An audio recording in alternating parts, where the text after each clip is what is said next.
Buongiorno a tutti e ben ritrovati qui in mia compagnia. L'argomento di oggi, di questa pillola, è pendoli ed egregore. Per pendolo non intendo il pendolino, ma è chiaro che questo nome è molto indicativo di ciò che vuole rappresentare. Proprio come il pendolo e il pendolino oscillano, il pendolo è proprio qualcosa che, spinto da una forza che ha la capacità di allontanare e avvicinare, condiziona il campo energetico intorno a sé. Nello specifico, nella nostra vita, dunque, possiamo definire pendoli tutte quelle tematiche che in qualche modo ci agganciano, allontanandoci e avvicinandoci, cioè creando stati di coinvolgimento o di separazione di problemi, ecco, e che ci costringono ad avere un atteggiamento in risposta, ma di tipo meccanico, come se fosse un qualcosa che ci condiziona e che innesca in noi una risposta sistematica, alla quale non riusciamo appunto a sottrarci, cioè si crea appunto una dinamica frustrante la maggior parte delle volte, quando si tratta soprattutto di un pendolo negativo, e che comunque, nonostante noi riconosciamo la frustrazione che ce ne deriva, non riusciamo a venir meno da questo scambio. Questo è proprio legato, per esempio, ad alcuni frangenti della nostra esistenza, ad alcuni settori. E questo diventa appunto un motivo di, come ho detto, di frustrazione o al rovescio un motivo di affiliazione, diciamo così. Come capita per esempio quando siamo attratti dal carisma di una persona o anche dalla sua personalità proprio vera e propria. Ma facciamo un caso, un esempio per chiarire meglio cosa voglio dire riguardo al pendolo. Mettiamo il caso appunto di un problema sul posto di lavoro. Ad esempio, la sensazione di non essere mai all'altezza del proprio compito, che ci proviene da magari continue critiche del capo ufficio piuttosto che del datore di lavoro, e che queste arrivino nonostante tutto il nostro impegno, tutto l'entusiasmo che impieghiamo nel portare a termine gli incarichi. Cosa succede appunto? Che questo è un pendolo. Il pendolo viene personificato dal datore di lavoro o il capo ufficio, che dir si voglia. E appunto questa situazione ci spingerà, ecco che si innesca il meccanismo di oscillazione del pendolo, ci spingerà a reagire un po' sempre nello stesso modo. Dunque questa è una situazione tra le più classiche che si possono verificare, ma la stessa cosa può essere guardata o vista o attenzionata anche in altri ambiti, come per esempio situazioni di prevaricazione nell'ambito delle amicizie, oppure un rapporto di odio-amore con il proprio partner. Tutte quelle che si verificano come situazioni problematiche nascondono un pendolo di qualche natura, e soprattutto questo pendolo è tanto più forte quanto più la situazione va a cristallizzarsi in una certa direzione e sembra avere ormai preso una determinata piega. Dunque spero che il concetto di pendolo vi sia stato chiarito. Posso aggiungere questa cosa: il pendolo agisce sul singolo, perché per esempio il capo ufficio può essere visto da me in un certo modo e con me innescare determinate dinamiche, con i miei colleghi dinamiche individuali proprie, non necessariamente conflittuali o problematiche, come ad esempio può essere capitato che si innescassero con me. Dunque il pendolo è una cosa personale. Siamo noi che interagiamo e veniamo allontanati o avvicinati dalla forza di questo pendolo. È sempre qualcosa che dobbiamo risolvere in modo singolo. Poi, dopo che avrò fatto la panoramica anche sull'egregore, vi dirò esattamente come si disinnescano queste situazioni. Veniamo invece adesso all'egregore. L'egregore, a differenza del pendolo, che è una condizione del singolo, è invece una struttura proprio cristallizzata, che è diventata una vera e propria entità, un vero e proprio essere vivente dotato di proprie specifiche, peculiari caratteristiche. Questa entità generalmente prende vita quando c'è una struttura sociale. Ma non solo, vedremo poi che un egregore può essere qualsiasi cosa che viene alimentato da numerose persone che condividono la stessa convinzione, la stessa fede, lo stesso credo, gli stessi ideali e quant'altro, e che unificando appunto, mettendo insieme le loro forze e la loro carica psichica, nutrono questa entità, che dapprima è una forma pensiero condivisa a livello vibrazionale dalle persone che la sperimentavano in comune. Per esempio, facciamo l'esempio di un gruppo di persone che condivide la stessa fede religiosa. Queste persone nel tempo, negli anni, nei secoli, nei millenni, hanno alimentato, non dico sempre queste persone perché è impossibile nei millenni, ma è chiaro che intendo che laddove c'è un credo condiviso e che viene alimentato nel tempo, si forma un egregore che viene via via sempre più forte e più potente. L'egregore ha anche un'altra interessante caratteristica, che è quella, una volta che è diventato un essere vivente vero e proprio, di avere determinati poteri, sia nell'ambito astrale energetico, sia poi nel vero e proprio livello piano materiale. Tant'è che le persone che vengono fagocitate dall'egregore finiscono con riceverne dei benefici. Facciamo per esempio il caso di persone che credono fortemente nello Stato. Queste persone che credono fortemente nello Stato ne accettano le regole, che sono esattamente le regole prestabilite dall'egregore, perché l'egregore, affinché funzioni, ha necessariamente bisogno di una struttura più o meno rigida, con determinate norme che devono essere rispettate. E il rispetto di queste norme è un continuo tributo, diciamo così, nei confronti dell'egregore, che viene in questo modo accettata completamente, fatta propria e alimentata.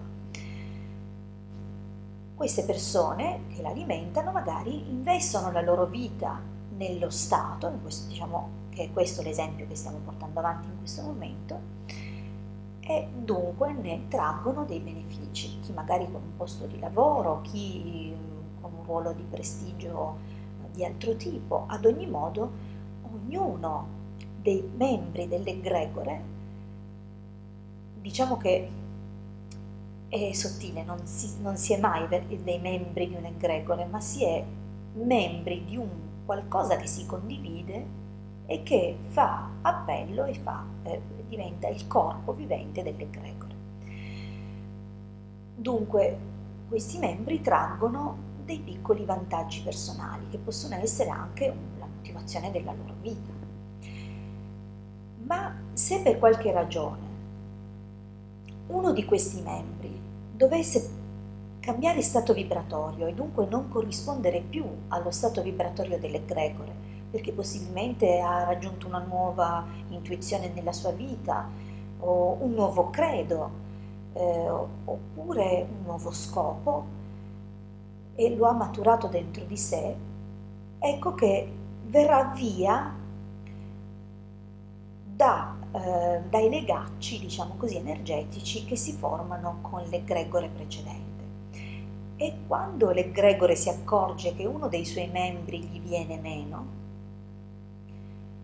può diventare una situazione molto difficile da gestire, perché esistono casi in cui persone che hanno contestato il sistema di cui facevano parte sono stati completamente rovinati nel senso che hanno perso tutto quello che era la loro credibilità, i loro beni, perché si sono ribellati a un'entità vivente e non hanno, come dire,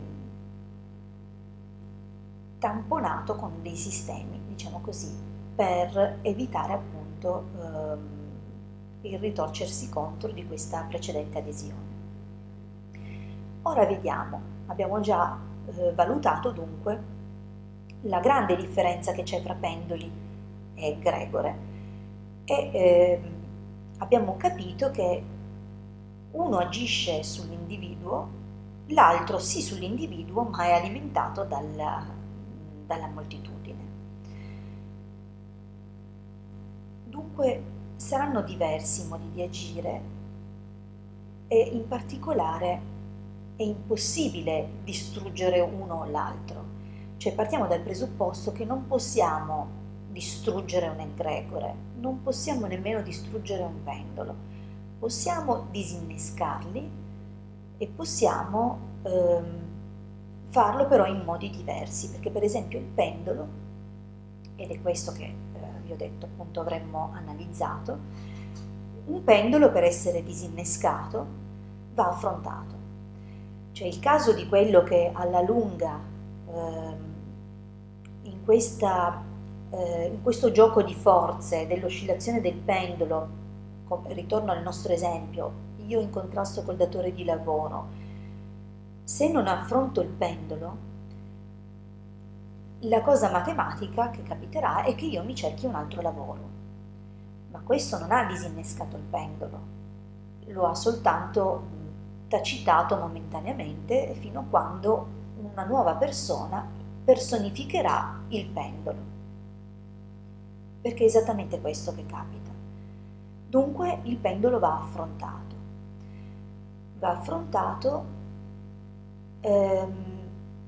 restando neutri. Lo so che è perfettamente facile dirlo, è molto più difficile metterlo in atto, ma è esattamente questo che si deve fare. Cioè nel momento in cui si avverte l'oscillazione del pendolo, vale a dire nel nostro esempio specifico, nel momento in cui il capo ufficio, il datore di lavoro comincia a contestarci, a criticarci un lavoro fatto, invece di entrare in conflitto diretto, sebbene sarebbe proprio quello che vorremmo fare per toglierci il sassolino dalla scarpa, il modo per disinnescare il pendolo è fare sì, mentre dentro si osserva la dinamica da spettatore distaccato, ecco, e capire che quello che stiamo assistendo è esattamente il classico copione del pendolo in azione, cioè è quello che capita tutte le volte. Dobbiamo dunque rimuovere il potere che abbiamo dato a questo pendolo continuando a reagire sempre nello stesso modo. È chiaro che la sempre medesima reazione non ci ha portato assolutamente alcun frutto. Dunque dobbiamo diventare consapevoli dell'esistenza di questo gioco di forze, che questo gioco di forze è un pendolo, e quando capiamo che siamo vittime dell'azione di un pendolo, già possiamo cominciare a sentirci meno coinvolti da questa azione. E nel momento in cui riusciamo a non sentirci più coinvolti, siamo anche in grado di gestire la situazione diversamente. Cioè riconoscere che il capo ufficio personifica semplicemente un gioco di forze, dunque riuscire anche a creare un distacco emotivo dal capo ufficio, vi assicuro che i risultati sono immediati, fin da subito si prova un immenso sollievo. Non è il capo ufficio il problema, è il pendolo che ha la situazione energetica che si è creata fra noi. La persona possibilmente è una persona che in altri ambiti o altrove sarebbe stata assolutamente positiva.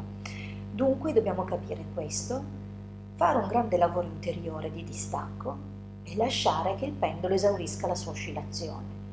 Alla lunga, quando abbiamo già dato una nuova risposta all'azione del pendolo, ecco che siamo poi sempre più liberi e sempre più in forze per agire distaccatamente e sempre meglio, fino a proprio vedere dissolversi l'azione del pendolo.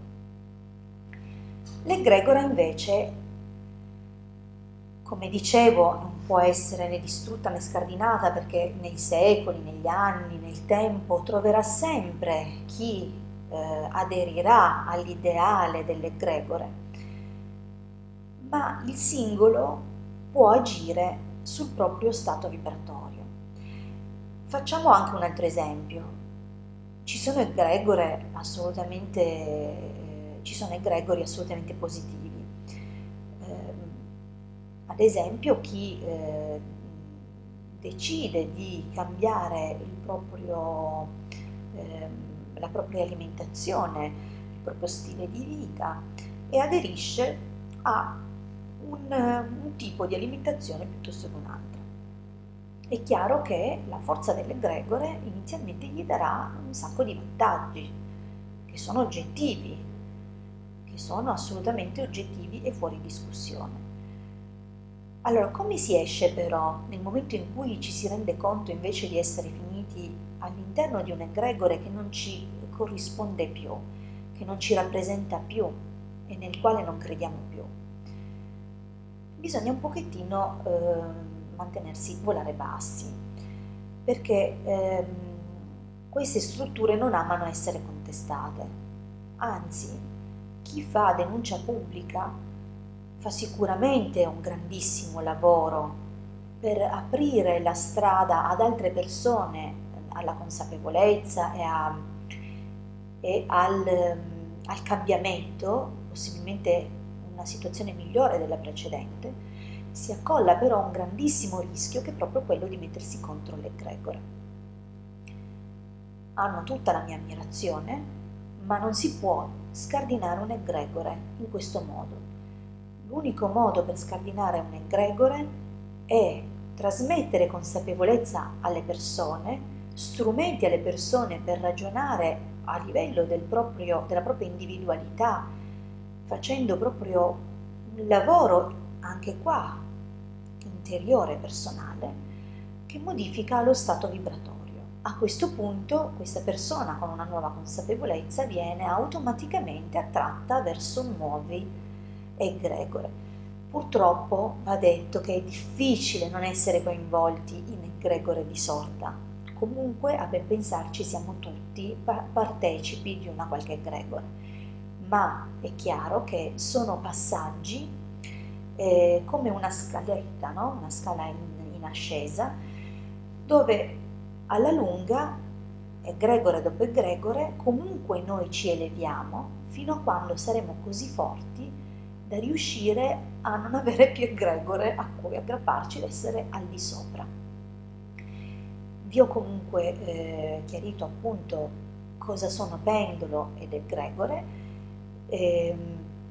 Vi consiglio di guardare intorno a voi per le dinamiche che vivete con occhi nuovi, di attenzionare queste dinamiche e di vedere insomma come potete disinnescare alcune situazioni e in che modo fare dei cambiamenti positivi nella vostra vita che siano veramente scelti consapevolmente. Vi ringrazio tantissimo per avermi ascoltato, vi rinnovo l'invito a iscrivervi al canale per non perdere i prossimi aggiornamenti e le prossime condivisioni e vi aspetto al prossimo appuntamento. Grazie, un abbraccio dalla vostra Hildegard.